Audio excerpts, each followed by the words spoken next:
Merci en tout cas d'être venu chez nous. C'est avec grand plaisir que je réponds à vos questions. Je suis donc directeur général de la société EPECSPOT. EPECSPOT, c'est une jeune société, elle a 3 ans.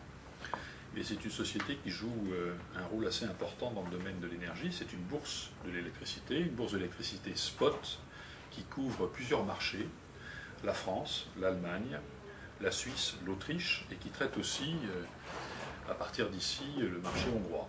Donc tous les jours de l'année, nous fournissons des références de prix pour l'ensemble de ces marchés spot de l'électricité. Le marché spot de l'électricité, c'est la pierre angulaire du marché de l'électricité. Et EPECSPOT, à ce titre, joue un rôle pionnier dans l'intégration du marché européen de l'électricité.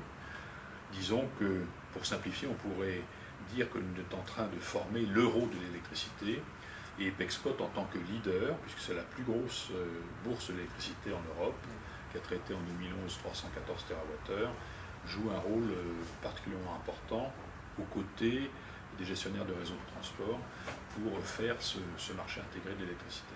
Vous savez, je dirais qu'il y a deux façons de procéder et qui ne sont pas exclusives l'une de l'autre.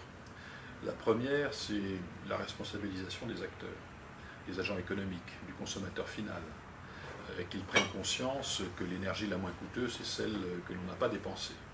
Donc pour ça, il faut avoir, je dirais, des références de prix fiables, sincères, qui permettent à tout moment de pouvoir décider en connaissance de cause. Donc je crois que le facteur prix est un élément important dans le comportement du consommateur. Donc ça, je crois que c'est une réflexion qu'on peut mener sur la pertinence de maintenir des tarifs réglementés, par exemple en France, beaucoup plus bas que les prix de marché. Est-ce que ça, c'est une façon d'aider le consommateur à réduire sa consommation ou pas? La deuxième chose, c'est des moyens plus coercitifs, ou disons des incitations un petit peu plus, je dirais, marquées par les pouvoirs publics. Vous avez entendu parler des certificats d'économie d'énergie. Une des maisons mères d'EPECSPOT, Powernext, qui détient 50% d'EPECSPOT, que je dirige également, a lancé un marché des certificats d'économie d'énergie il y a très peu de temps. Marché, c'est un grand mot parce que c'est encore très embryonnaire, c'est une rencontre entre l'offre et la demande toutes les 15 jours, tous les mardis, un marché continu l'après-midi, qui vise à permettre, je dirais, aux obligés, que sont les grands fournisseurs d'énergie, de répondre aux contraintes qui leur ont été imposées par les pouvoirs publics de réduction, d'incitation à la réduction de la consommation d'énergie par leurs clients.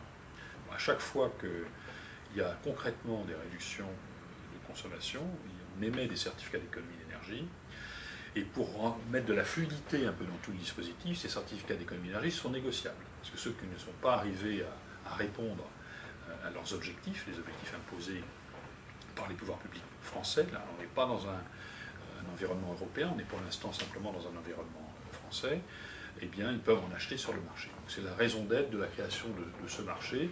Et vous voyez, il y a donc une manière volontariste, mais qui passe par la responsabilisation des acteurs, et la responsabilisation des acteurs, elle passe par la connaissance du prix réel des choses, et puis il y a un chemin un peu plus, je dirais, coercitif, ou un peu plus obligé, si je puis dire, qui est le marché des certificats d'économie d'énergie. Alors, in fine, est-ce qu'on arrivera dans l'ensemble de l'Europe à ce 20% d'économie d'énergie?